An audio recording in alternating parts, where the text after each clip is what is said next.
La compétition, la concurrence, c'est d'ailleurs cela.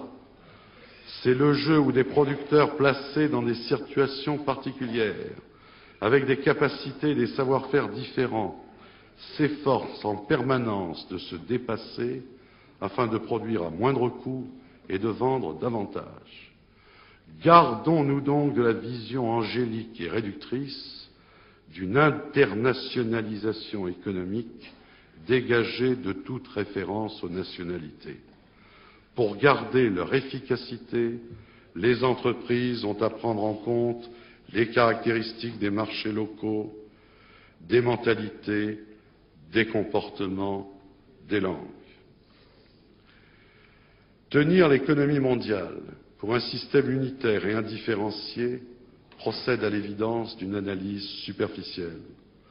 En réalité, un espace de concurrence est un espace d'échange libre et non un vase clos dans lequel une bureaucratie tatillonne s'efforce de gommer toutes les différences en imposant avec obstination ce que les auteurs de l'Acte unique ont appelé l'harmonisation des conditions de la concurrence.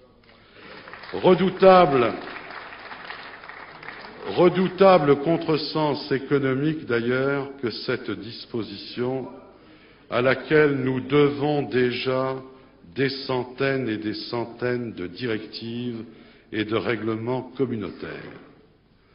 Mesurons l'absurdité d'une telle démarche en posant, comme le fit un jour un économiste, cette impertinente mais judicieuse question. Puisqu'il faut harmoniser les conditions de la concurrence, pourquoi, comme sur le nez de Cyrano, ne pas poser des petits parasols sur les tomates catalanes, gorgées d'un soleil qui fait si injustement défaut aux tomates néerlandaises? Ne rions pas, nous n'en sommes pas loin. Nous n'en sommes pas loin quand on se met à réglementer pour toute la CE les conditions de production, pour les chasses d'eau, les survêtements, les fromages. Croyez-vous que cela a quelque chose à voir avec la vitalité des marchés, avec la force créatrice de la libre entreprise, avec le stimulant de la concurrence? On nous fabrique aujourd'hui en Europe un espace économique plus uniformisé que le marché intérieur américain lui-même, qui vit et prospère très bien sans même l'harmonisation des fiscalités. Alors que pour créer un marché unique, on pourrait s'en tenir à la libre circulation des biens et des personnes et à la reconnaissance mutuelle des réglementations en limitant l'effort d'harmonisation à ce qui relève de la santé publique et de la protection de l'environnement. Mais ce n'était pas assez pour nos eurocrates qui veulent supprimer la concurrence en prétendant la préserver.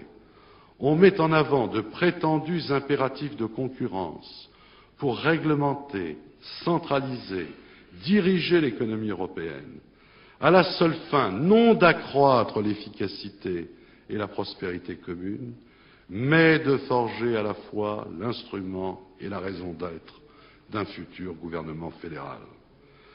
D'un gouvernement fédéral qui ne pourra certainement pas souffrir qu'il existe entre les États fédérés une réelle concurrence. La monnaie unique qu'on nous propose maintenant est la conséquence logique de cette stratégie. Voyons ensemble ce que vaut cette touche finale.